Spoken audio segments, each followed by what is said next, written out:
નમસ્તે મિત્રો, રાધે રાધે, જય શ્રી કૃષ્ણ મિત્રો. ચાલો સાંભળીએ એક આજની નવી વાર્તા. અરે નિર્મળા, સાંભળ્યું છે કે રાહુલના લગ્ન નક્કી થઈ ગયા છે. અરે કહે તો ખરી, કેવા છે તારા થનારા વહુ? શીલાએ ફોન પર પૂછ્યું તો નિર્મળાજીએ હળવેથી હસતા બોલ્યા, આહા શીલા, નેહા નામ છે, એનું બહુ જ વાહલી છે, પણ એલી ગણેલી સુંદર. બસ તે આવી જશે તો ઘરમાં રોનક આવી જશે. સાંભળીને શીલા બોલી, અરે વાહ, હવે તો તું સાસુ બની જઈશ. સારું છે, હવે તું એકલી એકલી રસોડામાં કામ નહીં કરતી રહે. વહુ આવશે તેની સાથે મળીને ગપ્પા મારતા મારતા ક્યારેક કામ પૂરું થઈ જશે, ખબર પણ નહીં પડે.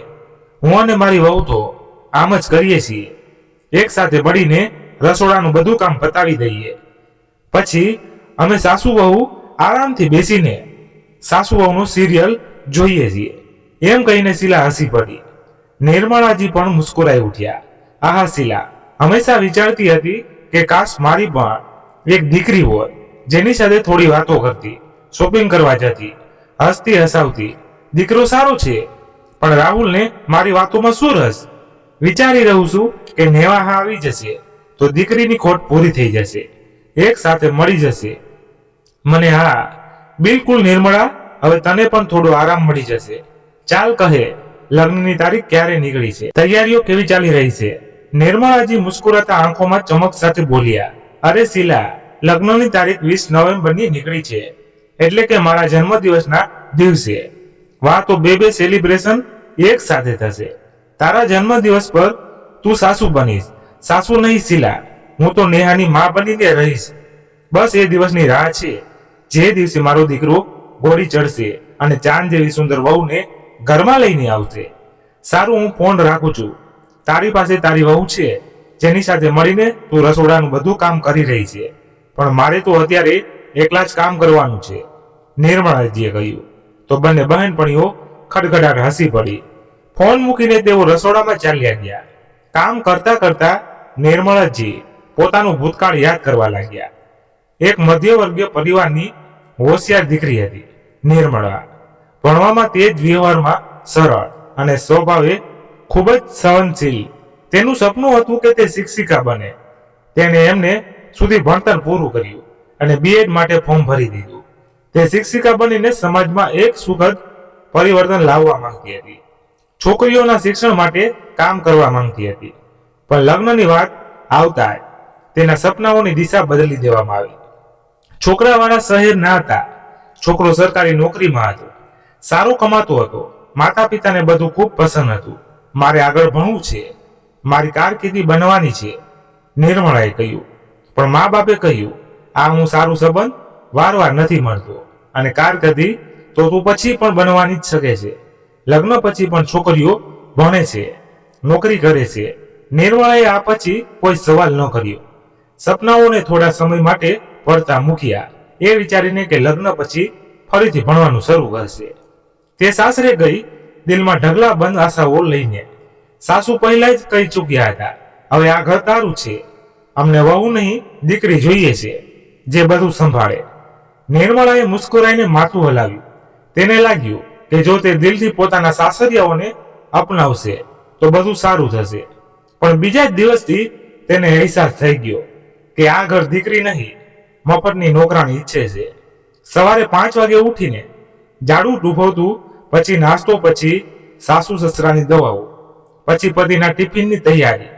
આટલું બધું કર્યા પછી પણ ફરિયાદો મળતી. ચા બિલકુલ સારી નથી બનાવતી, રસોડું સંભાળવાની રીત નથી, આટલું ધીમે ધીમે કેમ કામ કરે છે, શાક બેસ્વાદ બને છે. પતિ નીરજ એક શાંત, સંયમી પણ ખૂબ જ વ્યસ્ત માણસ. તેને ના તો વાતોમાં રસ હતો, ના નિર્મળાના કોઈ શોખમાં. તે તો બસ સવારના સમયે અખબારમાં અને આખો દિવસ ઓફિસમાં વ્યસ્ત રહેતો. જ્યારે નિર્મળાએ એક દિવસ કહ્યું, મારે ફરીથી ભણવું છે, તો નીરજે ચહેરો ઊંચક્યા વગર જવાબ આપ્યો, હવે શું જરૂર છે, ઘરમાં રહો, આરામથી બધું ચાલી રહ્યું છે. સાસુને કહ્યું તો કડક અવાજમાં જવાબ મળ્યો, ચૂપચાપ ઘરમાં બેસી રહો અને ઘર સંભાળો. નિર્મળાએ મુસ્કુરાઈને માથું ઝુકાવી દીધું. તેણે મનમાં વિચાર્યું, ચાલ અત્યારે નવા લગ્ન છે, થોડા દિવસ રોકાઈ જાઓ, પછી સમજાવીશ. પણ ધીરે ધીરે તેની ચોપડીઓ કબાટમાં ક્યાંક નીચે દબાતી ગઈ. દરેકની પસંદ નાપસંદ તેને ખબર હતી, પણ તેની પસંદ જાણવાની કોઈએ કોશિશ પણ ન કરી. 2 વર્ષ પછી તે એક દીકરાની મા બની ગઈ. દીકરાને ઉછેર્યો, ભણાવ્યો, ગણાવ્યો, પરિવાર સંભાળ્યો, સંબંધો નિભાવ્યા. નિર્મળા એક આદર્શ પત્ની, એક આદર્શ મા અને એક આદર્શ વહુ બની ચૂકી હતી. પણ તેના અંદરની નિર્મળા ધીરે ધીરે ક્યાંક ખોવાઈ ગઈ હતી. તેને ઘણીવાર વિચાર્યું કે તે કંઈ પણ કરે વધારે નહીં તો આસપાસની કોઈ પ્રાઇવેટ સ્કૂલમાં નોકરી શરૂ કરી લે. પણ સાસુને પૂછ્યું તો જાણે વાવાઝોડું ઊભું થઈ ગયું. હવે આ ઘરની વહુ નોકરી કરવા માટે ઘરની બહાર નીકળશે. અમારી ઇજ્જત માટીમાં બેળવવાનો ઈરાદો છે. સમજાવી દે તારી પત્નીને. નીરજ, અહીં આ બધું બિલકુલ નહીં ચાલે. નિર્મળા ડરી ગઈ. ઘરના દરેક સભ્યની સગવડ માટે તેણે પોતાના અરમાનો કુરબાન કરી દીધું અને બદલામાં મળી માત્ર ગુલામી. હવે તે કોઈની સાથે વધારે બોલતી નથી, ક્યારેક ફરિયાદ કરતી નથી. જ્યારે તે અરીસામાં પોતાને જોતી તો તેને લાગતું, આ સ્ત્રી કોણ છે? તેની આંખો નીચે કાળા કુંડાળા હતા, કપાળ પર ચિંતાની રેખાઓ અને હોઠ પર થાકેલી મુસ્કાન. તે પોતાને ઓળખવામાં ભૂલ કરી બેસતી હતી. લગ્નને 15 વર્ષ થયા હતા કે સાસુમાનું અવસાન થઈ ગયું.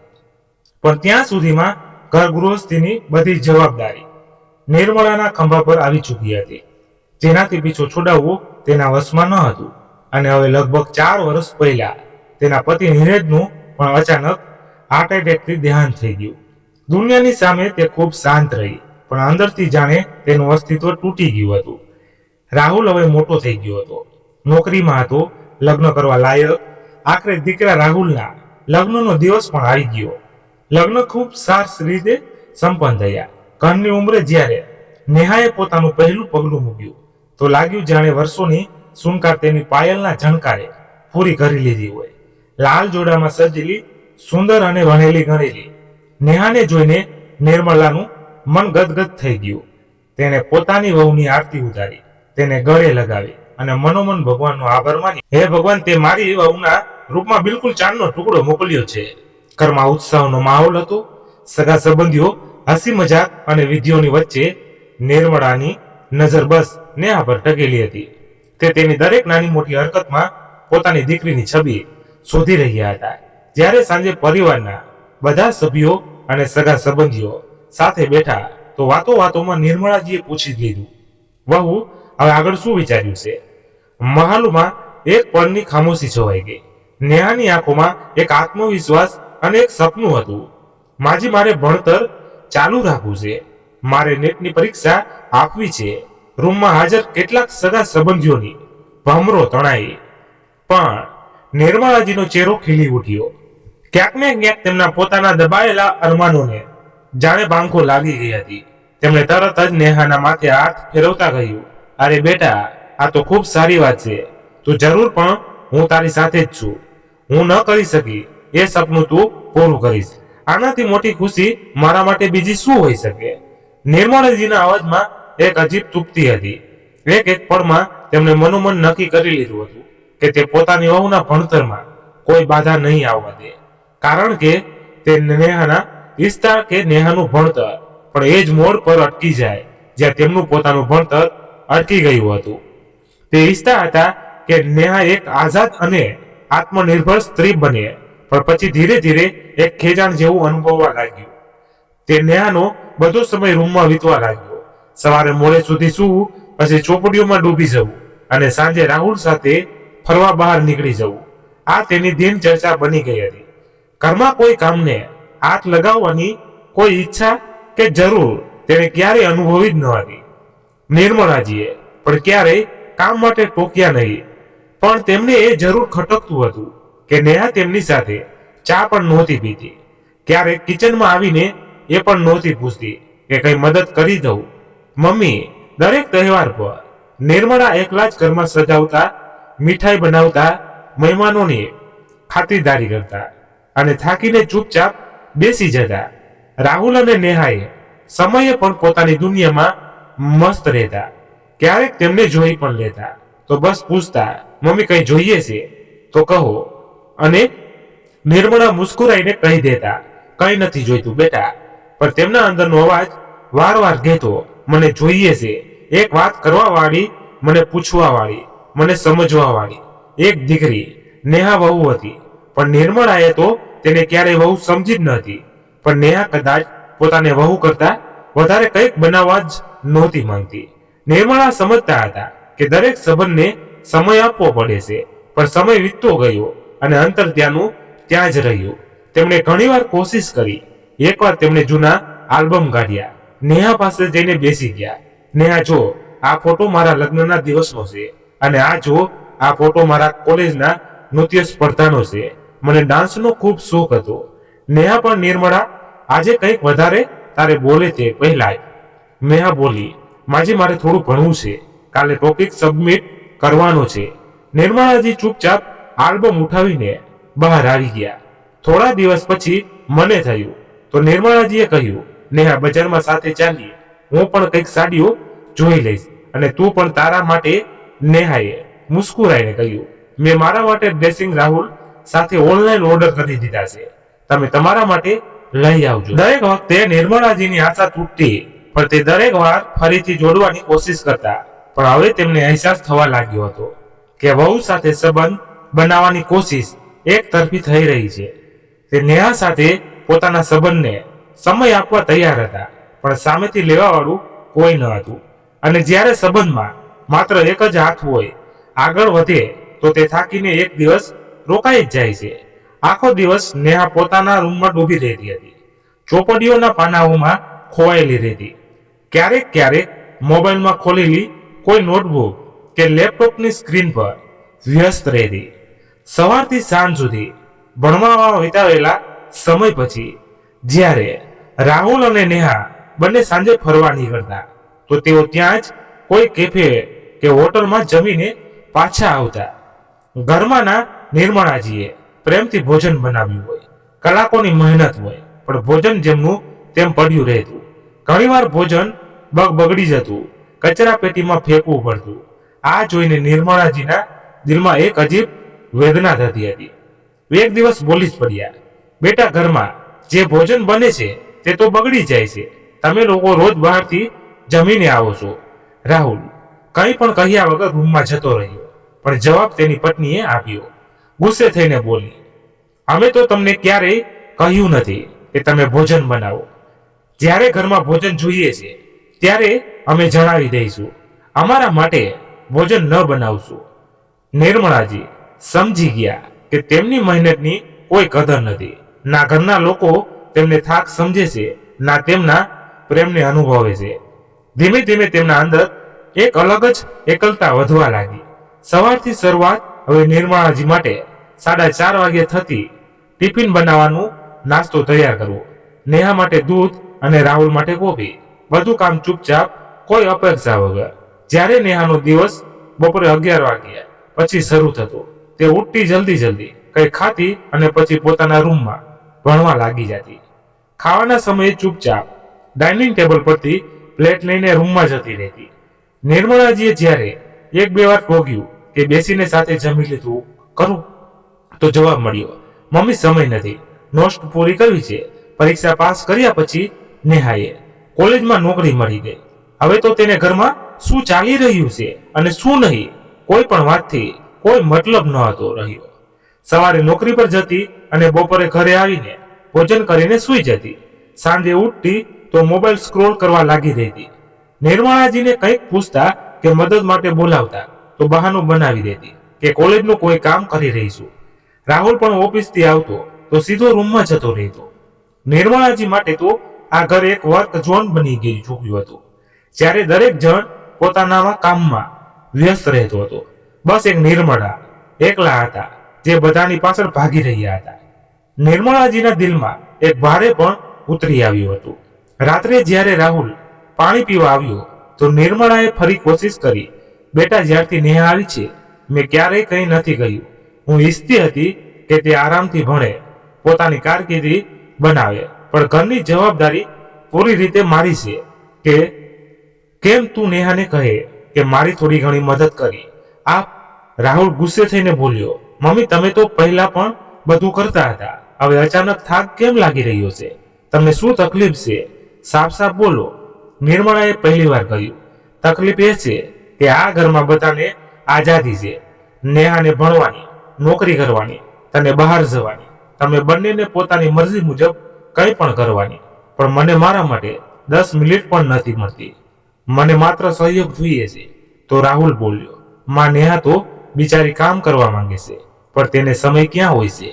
વર્કિંગ છે, પૈસા કમાય છે, તેની પર પરેશાની સમજો. નિર્મળાજીના કાનમાં દીકરાના કહેવાયેલા એક એક શબ્દ હથોડાની જેમ વાગી રહ્યા હતા. સાચું કહ્યું છે બેટા, હું તો વર્કિંગ નથી, બહાર જઈને પૈસા કમાવીને નથી લાવી શકતી.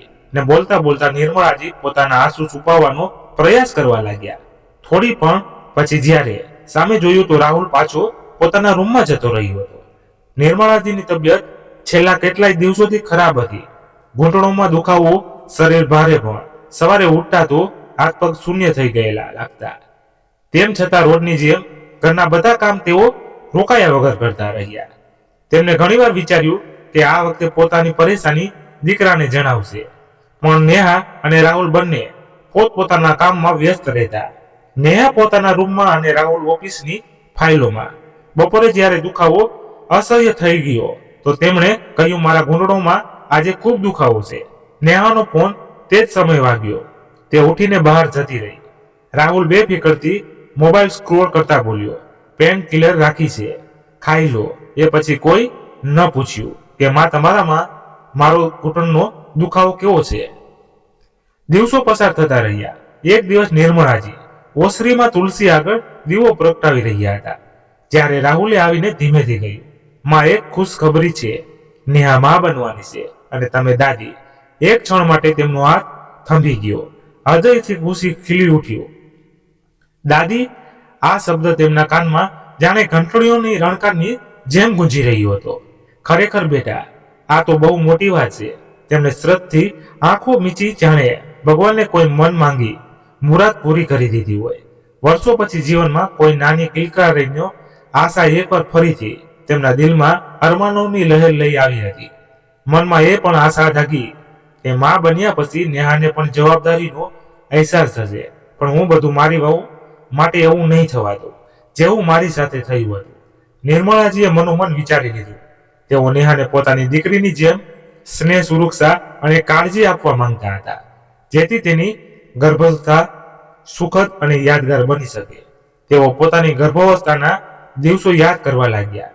પોતાના લગ્નના 2 વર્ષ પછી જ્યારે તેઓ પોતે માં બનવાના હતા, ત્યારે તેમની જિંદગી સાસરિયાની જવાબદારીઓમાં જકડાઈ ગઈ હતી. સવારનું જાડું હતું, આખો દિવસ રસોડામાં કામ અને સાસુ સસરાની સેવા. દરેક કામ તેમને હિસ્સે હતું. 5મા દિવસે કમરનો દુખાવો અને થાક તેમની તોડી નાખવા લાગ્યો. પણ સાસુ બોલતા, બધી સ્ત્રીઓ બાળકોને જન્મ આપે છે, તો કંઈ અનોખું નથી કરી રહી. મહેનત વાળા કામ કર, તેનાથી ડિલિવરી સરળ થશે. કામવાળી બાઈને છૂટા કરી દેવામાં આવ્યા હતા અને લોટ દળવાની ઘંટી પર રોજ ઘઉં દળવાનું કામ પણ નિર્મળાજીને સોંપવામાં આવ્યું હતું. આ બધું કરવાથી બાળક સ્વસ્થ રહેશે, સાસુએ કહ્યું હતું. પણ 9મા મહિના સુધી ઘી ઝાડું પણ પોતું અને ભોજન બનાવવું કામ તેમના ભાગે જ રહ્યું. નીરજ તેમના પતિ પોતાના કામમાં વ્યસ્ત રહેતા. નિર્મળાજીએ એકવાર હિંમત કરીને કહ્યું હતું, નીરજ, આજે થોડો દુખાવો થઈ રહ્યો છે, ઉઠાતું નથી. તેવું કહેતા તો પતિ બોલતા, હું શું કરું, હું પોતે ઓફિસથી થાકીને આવ્યો છું. ગર્ભાવસ્થામાં તે સ્નેહ, તે કાળજી જે તેઓ ઈચ્છતા હતા તે ક્યાંય ન હતું. ગર્ભના છેલ્લા મહિનાઓમાં પણ દુખાવો, થાક, મનની ગભરાટ બધું એકલા સહન કરવું પડ્યું. ડોક્ટરની અપોઇન્ટમેન્ટ તો છોડો, એક કપ દૂધ પણ પૂછવા વાળું કોઈ ન હતું. ગર્ભાવસ્થાના છેલ્લા દિવસ સુધી કામમાં લાગેલા રહ્યા, પણ છતાં ઓપરેશન જ કરાવવું પડ્યું. તે દુખાવો, તે લાચારી, તે એકલતા તેમને મનમાં ઊંડે ઉતરી ગયું હતું. આજે તે દિવસ યાદ કરીને તેમની આંખો ભીની થઈ ગઈ. ના, મારી વહુને આ બધું સહન કરવું નહીં પડે. તેમણે પોતાને સંભાળતા નક્કી કરી લીધું, હવે હું તેની સાથે એવું નહીં થવા દઉં જેવું મારી સાથે થયું હતું. ધીમે ધીમે દિવસો તેમણે નેહાની કાળજીમાં પોતાને સમર્પિત કરી દીધા. દરેક રીતે તેનું ધ્યાન રાખ્યું. જ્યારે નેહા ક્યારેક ચીડ્યું, સ્વભાવની કે પરેશાન થઈ જતી તો નિર્મળાજી કહેતા, કોઈ વાત નહીં બેટા, આ સમય સંવેદનશીલ હોય છે. તેને મુસ્કુરાઈને ગળે લગાવી લેતા. એ વિચારતા કે દરેક સ્ત્રીના જીવનમાં માતૃત્વ એક અવસર છે જેમાં તેને સુરક્ષા અને સ્નેહ મળવો તેનો અધિકાર છે. જોત જોતામાં 9 મહિના વીતી ગયા. અભિનંદન, દીકરો થયો છે. સાંભળતા જ નિર્મલાજીની આંખો છલકાઈ ગઈ. દિલ જાણે થોડી પળ માટે થંભી ગયું. તેમણે ધીમેથી હાથ જોડ્યા અને મનોમન કહ્યું, તારો લાખ લાખ આભાર પ્રભુ. આજે ખરેખર તે મને જીવનથી સૌથી સુંદર ભેટ આપી છે. નિર્મળાજીએ જ્યારે પહેલીવાર પોતાના નાના પુત્રને ખોળામાં લીધો તો લાગ્યું જાણે તેમની ઉંમરનો થાક, શરીરનો દુખાવો, બધી ફરિયાદો એક પળ માટે ગાયબ થઈ ગઈ હોય. નેહાની ડિલિવરી પછી પણ બધું નિર્મળાજીએ સાંભળ્યું, કોઈ પણ અપેક્ષા વગર. જ્યારે બાળક લગભગ 4 મહિનાનું થઈ ગયું તો નેહાએ ફરીથી નોકરી શરૂ કરવાનો નિર્ણય કરી લીધો. રાહુલે પણ તેના નિર્ણયને સહમતિ આપી, એ કહીને કે ઘરે માં છે, તે બાળકને સારી રીતે સંભાળી લેશે. તેમના પગમાં સોજો હતો, કમરનો દુખાવો ચાલુ રહેતો, પણ દવા લેતા અને આરામથી બધા કામ બતાવી લેતા. કોઈને ભનક પણ ન લાગવા દેતા કે શરીર થાકી રહ્યું છે કે મન પર કોઈ બોજ છે. રાહુલ અને નેહા જ્યારે સાંજે ઘરે પાછા ફરતા તો બાળકના આખા દિવસના કિસ્સા સાંભળીને બસ હજી દેતા. નેહા અને રાહુલ થાકેલા હોય તો તેમણે ચા બનાવીને પણ આપી દેતા. પોતાના ભાગનું આરામ, સ્વાસ્થ્ય, ઈચ્છાઓને તેમણે સંપૂર્ણપણે એકવાર ફરીથી બાજુ પર મૂકી દીધા, બસ એટલા માટે કે પરિવારની ગાડી ચાલતી રહે. ઘરમાં નેહા અને રાહુલના લગ્નની 5મી વર્ષગાંઠનો ઉત્સવ ઉજવવાની તૈયારી ચાલી રહી હતી. મુન્નો હવે 1.5 વર્ષનો થઈ ગયો હતો. ક્યારેક ચાલીને પડતો તો ક્યારેક દાદીને પ્રેમથી જોઈને મુસ્કુરાઈ દેતો અને પછી પોતાની જ ભાષામાં કંઈક બોલવાની કોશિશ કરતો. રાહુલ અને નેહાએ આ વર્ષગાંઠને ખાસ બનાવવાનું મન બનાવી લીધું હતું. મોટી હોટલમાં પાર્ટી, કેટરિંગ, ફોટોશૂટ બધું મોટી સ્ટાઇલમાં થવું જોઈએ એ નક્કી થઈ ચૂક્યું હતું. નેહાના હાથમાં મોબાઈલ હતો. ક્યારેક ડેકોરેટ સાથે વાત કરવી તો ક્યારેક ફોટોગ્રાફર સાથે. રાહુલ ઓફિસમાંથી સમય કાઢીને એનિવર્સરી સેલિબ્રેશનની તૈયારીમાં લાગી ગયો હતો. બધા મિત્રો અને સગા સંબંધીઓને આમંત્રણ આપી દેવામાં આવ્યું હતું. એવામાં નિર્મળાજીની મોટી બહેન રેખા પાર્ટીના 10 દિવસ પહેલા જ તેમના ઘરે આવી હતી. ઘણા દિવસોથી તેમને મળ્યા ન હતા, એટલે તે પોતાની નાની બહેન સાથે થોડી પળો વિતાવવા માંગતી હતી. થોડી જૂની યાદો તાજી કરવા માંગતી હતી. પણ જ્યારે રેખાએ નિર્મળાજીને જોયા, તેમના ચહેરા પર થાક, આંખોમાં ઉદાસી અને આખો દિવસના કામ, તો તે હેરાન થઈ ગઈ. તે તરત જ સમજી ગઈ કે શું મામલો છે. એક બપોરે જ્યારે નિર્મળાજી રસોડામાં શાકભાજી કાપી રહ્યા હતા તો રેખાએ ચાનો કપ પકડાવતા કહ્યું, નિર્મળા, આ શું હાલત બનાવી રાખી છે? તું આખો દિવસ બસ રસોડામાં જ કામ કરતી રહે છે. થોડું તારી વહુને પણ કહે ઘરની જવાબદારી ઉઠાવે. નિર્મળાજીએ ચૂપચાપ નજર ઝુકાવી લીધી. તે નેહાના તો ઈચ્છતા કે ઘરની વાત બહાર જાય. અરે દીદી, આજકાલની છોકરીઓ પહેલા ભણતર, પછી નોકરી, ઘર સંભાળવાનો સમય ક્યાં મળે છે તેને. નિર્મળાજીએ જેમ તેમ વાતને ટાળતા મુસ્કુરાવવાનો પ્રયાસ કર્યો, પણ તેમના અવાજમાં દિલની કસક છુપાયેલી હતી. રેખાએ ભમરો તણાવતા કહ્યું, અરે તું તેને કરવા જ નહીં દેતી હોય તો તે કરશે, પણ કેમ? જ્યારે તું પોતે જ બધું સહન કરવા તૈયાર છે તો કોણ તારાથી આગળ આવશે? રેખાની વાતોમાં એક કડવાશ હતી જે નિર્મળાજીના મનને ખૂંસી ગઈ. તેમણે ધીમેથી કહ્યું, દીદી, તમે નથી જાણતા, બધું કામ મારા માથે આવી જાય છે. સવારથી લઈને રાત સુધી ભોજન બનાવવું, મુનાને સંભાળવું, ઘરની સાફ સફાઈ. ના રાહુલ કંઈ કરે છે, ના નેહા. તેમની આંખો ભીની થઈ ગઈ તો જલ્દીથી લૂસી લીધી, જેથી રેખા તેમને રડતા ના જુએ. રેખાએ નિર્મળજીના ખંભા પર હાથ મૂકતા કહ્યું, કોઈ નહીં સમજે તને જ્યાં સુધી તું પોતે પોતાના માટે ઊભી નહીં થાય. પોતાની લડાઈ દરેકને પોતે જ લડવી પડે છે. નિર્મળાજી ચૂપચાપ સાંભળી રહ્યા હતા. વર્ષગાંઠને હવે 1 અઠવાડિયું બાકી હતું. રોજ નેહા અને રાહુલ શોપિંગ પર નીકળી જતા. નિર્મળાજી જ્યારે કહેતા, ચાલો હું પણ કંઈક લઈ લઉં પાર્ટી માટે, તો તરત જ કોઈને કોઈ પ્રેક્ટિકલ સવાલ આવી જ જતો. મમ્મી, મુનાને કોણ સંભાળશે? તમે જશો તો બાળક કેવી રીતે રહેશે? હવે ભીડમાં તમારા પગ દુખવા લાગે છે. મમ્મી, તમે થાકી જશો. આ સાંભળીને નિર્મળાજી ચૂપ રહી જતા. દિવસો વીતતા ગયા. નેહા માટે સ્પેશિયલ ગાઉન, રાહુલ માટે ડિઝાઇનર કોટ પેન્ટ, મુન્ના માટે નાના નાના ડિઝાઇનર વાળા કપડા અને નિર્મળા માટે બસ એ જૂની સાડીઓ જ તેઓ પહેલા ઘણીવાર પહેરી ચૂક્યા હતા. પણ રવિવારની સવારે રેખાએ ઊભા જાહેરાત કરી દીધી, રાહુલ આજે સન્ડે છે, ઘરે તું અને નેહા રહો. આજે નિર્મળા અને હું શોપિંગ પર જઈશું. તેને હજુ સુધી પોતાના માટે કંઈ ખરીદ્યું નથી. રાહુલ થોડો અસહજ થઈ ગયો. માસીજી આજે ડેકોરેટર સાથે મીટિંગ છે, નેહાને પણ સાથે જવાનું છે. અમારે ઘણી બધી વસ્તુઓ ફાઇનલ કરવી છે.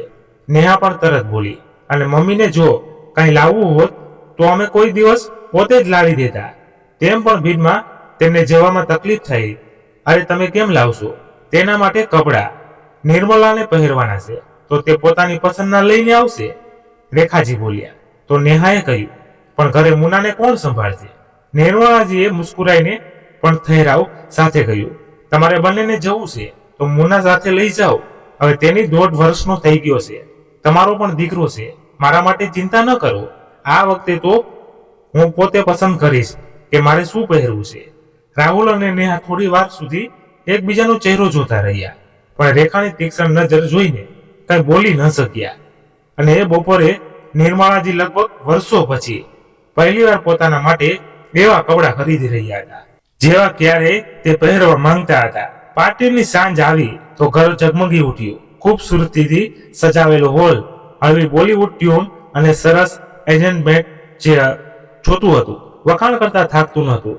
રાહુલ નેહાની એન્ટ્રી એક શાનદાર કપલ ડાન્સ સાથે થઈ.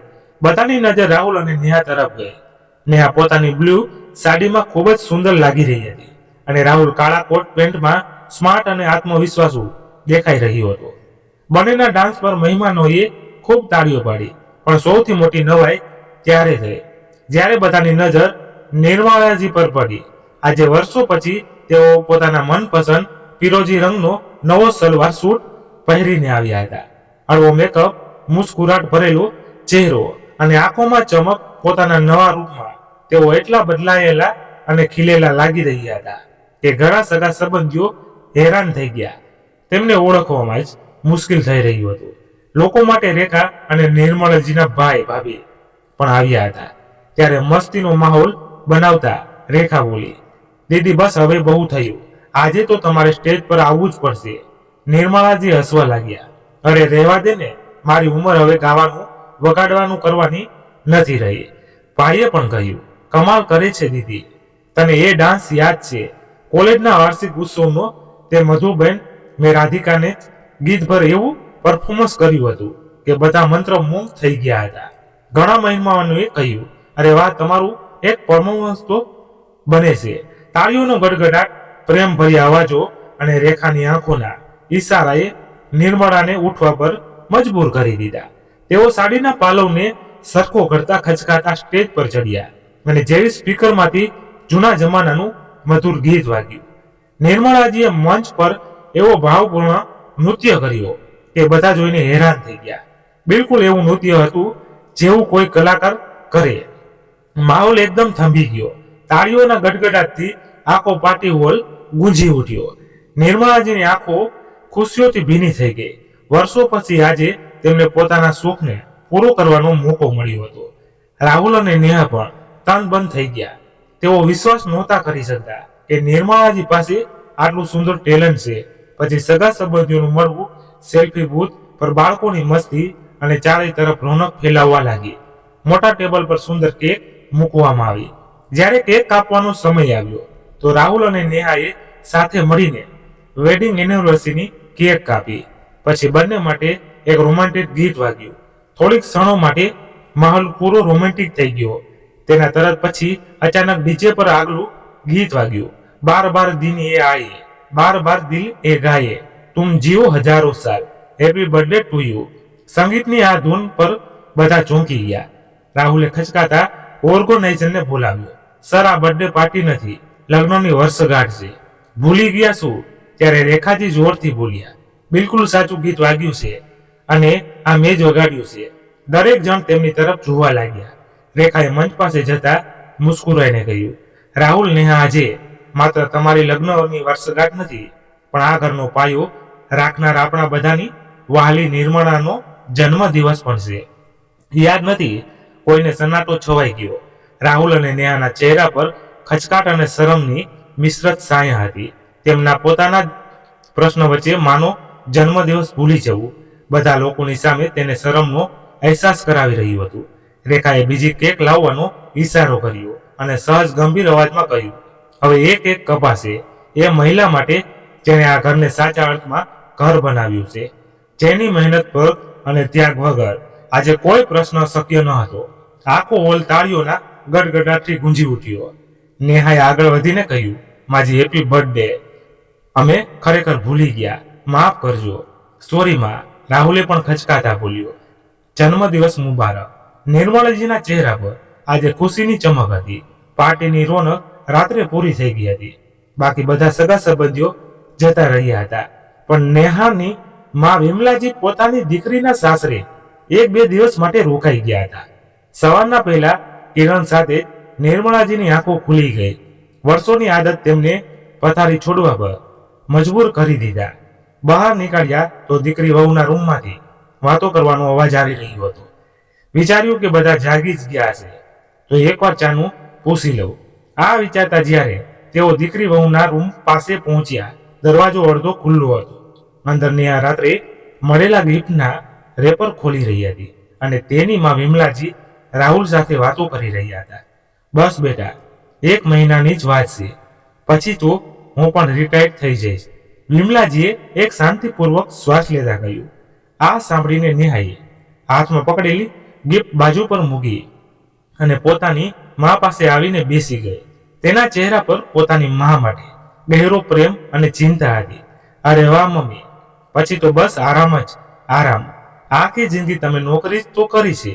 સવારે નોકરી પર જવું, બપોર પછી આવું, પણ હવે રિટાયરમેન્ટ પછી તમારા બધા શોખ પૂરા કરજો. હવે આ ઉંમરમાં પોતાને ઘરના કામોમાં ન કપાવતા. તેના માટે તો ભાભી છે ને, આ બેટા પણ તે પણ નોકરી પર જાય છે. એવામાં થોડું ઘણું કામ તો કરવું જ પડે છે ને. તેની માં બોલ્યા, અરે માં તો શું થયું, પહેલા પણ તો તે સંભાળતી હતી ને, તો હવે કેમ નહીં? તમે જવાબદારીઓનો બોજ પોતાના માથે ન લેતા. ફરવું, પપ્પા સાથે સમય વિતાવવો, પોતાની બહેનપણીઓને મળવું, કેટી પાર્ટીઓમાં જવું, તેમ પણ આ ઉંમરમાં શરીરમાં પહેલા જેટલી તાકાત ક્યાં રહી જાય છે જે તમે ઘરનું કામ કરશો. રાહુલે પણ સહમતીમાં માથું હલાવ્યું. બિલકુલ મમ્મીજી, તમે ખૂબ મહેનત કરી છે, હવે તમારો આરામ કરવાનો સમય છે. નિર્મળાજીના હાથ ત્યાં જ દરવાજા પર થંભી ગયા. ચાની ટ્રે અચાનક ખૂબ જ ભારે લાગવા લાગી. એક એક શબ્દ તેમના કાનમાં ઓગળેલા કાચની જેમ ઉતરી રહ્યો હતો. તેમના અંદર એક વાવાઝોડું ઊભું થઈ ગયું. તો શું રિટાયરમેન્ટ માત્ર નોકરી કરવા વાળી સ્ત્રીઓનો જ હક છે? શું ઘર સંભાળવા વાળી, દિવસ રાત રસોડામાં કામ કરવા વાળી સ્ત્રીઓની નોકરીની કોઈ એક્સપાયરી ડેટ નથી હોતી? તેઓ તો વિચારવા પર મજબૂર થઈ ગયા. શું મારી મહેનત નથી? શું મારો ત્યાગ માત્ર એક કર્તવ્ય છે જેની કોઈ કિંમત નથી? શું મારે કોઈ શોખ નથી, કોઈ ઈચ્છા નથી જે હું પૂરી કરવા માંગુ છું? ચાની ટ્રે લઈને તેઓ ચૂપચાપ પોતાના પગલા પર પાછા વળી ગયા. તેમણે ટ્રે પાછી રસોડામાં મૂકી દીધી. જાણે કોઈ ભારે બોજ ઉતાર્યો હોય તે કશું બોલ્યા વગર બાલ્કનીમાં આવીને ઊભી રહી ગઈ. સવારની ઠંડી હવા પણ તેમના અંદરની આગને શાંત કરી શકતી ન હતી. ત્યારે પાછળથી રેખાએ તેમના ખંભા પર હાથ મૂક્યો. નિર્મળાજીનો ચહેરો જોઈને તે બધું સમજી ગઈ. ધીમેથી બોલી, શું થયું નિર્મળા? સવારમાં અહીં એકલી ઊભી છે. નિર્મળાજીએ ઊંડો શ્વાસ લીધો. તેમની આંખોમાં આંસુ ન હતા, પણ એક અજીબ દ્રઢતા હતી. દીદી, તમે સાચું કહેતા હતા. મારે મારા માટે પોતે જ ઊભું થવું પડશે. જ્યાં સુધી હું બધી જવાબદારી ઉપાડતી રહીશ ને, કોઈ પોતાની જવાબદારી નહીં સમજે. રેખા મુસ્કુરાઈ ઉઠી. સાંજ સુધીમાં રેખા અને નેહાની માં પોતાના ઘરે પાછા ફર્યા. ઘર ફરીથી એવું જ થઈ ગયું જેવું દરરોજ હોય છે, સામાન્ય અને વ્યવસ્થિત. બીજો દિવસ રવિવારનો હતો. વર્ષોમાં પહેલી વાર સવારે ઉઠ્યા પછી નિર્મળાજીએ રસોડા તરફ વધ્યા નહીં. ચા ના બનાવી, ના મુન્ના માટે ભોજન, ના કોઈ નાસ્તાની તૈયારી. તેમણે ચૂપચાપ પોતાની અલમારી ખોલી. વર્ષો પહેલા રાખેલા પોતાના સ્પોર્ટના શૂઝ કાઢ્યા જે ક્યારે ખરીદ્યા હતા પણ પહેર્યા ન હતા અને પાર્ક તરફ નીકળી પડ્યા. કોઈને કંઈ કહ્યું નહીં. ખુલ્લી હવામાં ફરવા જઈને આજે તેમના શરીરની સાથે મને પણ શાંતિ મળી. એક એક ડગલું તેમને જીવતા હોવાનું અહેસાસ કરાવી રહ્યું હતું. તેમને એ પાંજરામાંથી બહાર નીકળવાનું અહેસાસ કરાવી રહ્યું હતું, જેમાં તેમણે પોતાના વર્ષોને કેદ કરી રાખ્યા હતા. 1 કલાક પછી જેવું તેઓ ઘરે પાછા ફર્યા અને દરવાજો ખોલ્યો, રાહુલ અને નેહાના અવાજો કાનોમાં પડ્યા. અરે માજી ક્યાં જતા રહ્યા? મુન્ના માટે દલિયા બનાવવાનું હતું. નેહાનો અવાજ આવ્યો, અરે યાર મને શું ખબર, હું પણ ક્યારનો મારી કોફીની રાહ જોઈ રહ્યો છું. રાહુલનો પણ ગુસ્સાભર્યો અવાજ સંભળાયો. નિર્મળાજીએ કંઈ પણ કહ્યા વગર દરવાજો બંધ કર્યો અને જૂતા ઉતાર્યા. થોડી જ પળોમાં રાહુલ બહાર આવ્યો. માને જોઈને બોલ્યો, માં તમે ક્યાં જતા રહ્યા હતા? આ બધું કામ છોડીને ના અમારા માટે નાસ્તો બનાવ્યો, ના મુન્ના માટે કંઈ ખાવાનું. હવે જલ્દીથી દલિયા બનાવો અને અમારા માટે બંને માટે કોફી પણ, માથું દુખી રહ્યું છે. આટલું કહીને તે ફરીથી પોતાના રૂમમાં જતો રહ્યો. નિર્મળાજી ત્યાં જ ઊભા રહ્યા, બિલકુલ શાંત. પછી તે ક્ષણ આવી જ્યારે ચૂપકેથી તૂટી. થોડી વાર પછી તેમણે અવાજ આપ્યો, રાહુલ, રાહુલ, નેહા 1 મિનિટ બહાર આવો. તો બંને બહાર આવ્યા. શું થયું માં? રાહુલે પૂછ્યું. નેહા મોબાઈલમાં આંખું નાખીને બોલી, આ મમ્મીજી કહો તો ખરી શું વાત છે? નિર્મળાજીનો અવાજ શાંત હતો પણ મક્કમ. હું તમારા બંને માટે એક વાત કહેવા માંગુ છું. કદાચ આ વાત કહેવામાં મને 2 વર્ષનો વિલંબ થઈ ગયો છે, પણ કહેવાય છે ને કે મોડું ભલું સારું ભલું. મેં નક્કી કરી લીધું છે કે હું હવે નિવૃત્ત થવા માંગુ છું. રાહુલ હસી પડ્યો. નિવૃત્ત? મમ્મી તમે તો ક્યાં નોકરી કરતા નહોતા? નિર્મળાજી મુસ્કરાયા. હા બેટા, નોકરી નથી કરતી, પણ રોજ 15, 6, 16 કલાકની ડ્યુટી જરૂરી કરતી હતી. આ ઘરની દારી નહોતી. નેહાને હવે મુન્નાની પણ નેહા અને રાહુલની નવાઈથી તેમની તરફ જોવા લાગ્યા. નેહા બોલી, માજી તમે તો જાણો છો ને કે હું ઓફિસે જાઉં છું, કામ બહુ હોય છે, હું તો નહીં સંભાળી શકું આ બધું, અને તમને તો ઘર સંભાળવાની આદત છે. નિર્મળાજી હવે સીધી નજરે નેહાને જોઈ રહ્યા હતા. નેહા બેટા, શું નોકરી કરવા વાળી મહિલાઓ માત્ર ઓફિસે જ જુએ છે? શું તેમનું ઘર નથી હોતું? જ્યારે તે કહ્યું હતું ને કે તું ભણવા માંગે છે, તો સૌથી પહેલા મેં કહ્યું હતું પણ હું તારી સાથે છું, કારણ કે જ્યારે હું તારી ઉંમરની હતી તો મારા પણ સપના હતા. હું પણ ભણેલી ગણેલી હતી, હું પણ કંઈક બનવા માંગતી હતી, પણ એ સમયે કોઈએ મારી વાત ન સાંભળી. મેં વિચાર્યું કે મારી વહુના સપના અધૂરા ન રહી જાય. પણ એનો અર્થ એ નથી કે તું મને માત્ર એક હોમ સર્વિસ બનાવીને રાખી દે. રાહુલ, તું કહી રહ્યો હતો, માં તમે ક્યાં હતા? શું ક્યારે આજ સુધી તે મને પૂછ્યું, માં તમે કેવા છો? ક્યારે તે જોયું? માં આજે થાકેલા લાગે છે, ચાલ હું ચા બનાવી દઉં. રૂમમાં સન્નાટો છવાઈ ગયો. રાહુલ હવે મોબાઈલ તરફ નહીં, માં તરફ જોઈ રહ્યો હતો. નેહાના હાથમાં પકડેલું ફોન હવે ટેબલ પર હતો. નિર્મળાજીની આંખોમાં નારાજગી હતી, પણ તેના કરતા ક્યાંય વધારે એક માનો દુઃખ અને એક સ્ત્રીનો આત્મસન્માન. તેઓ હવે નેહા તરફ વળ્યા. તેમની નજર સીધી અને અચળ હતી.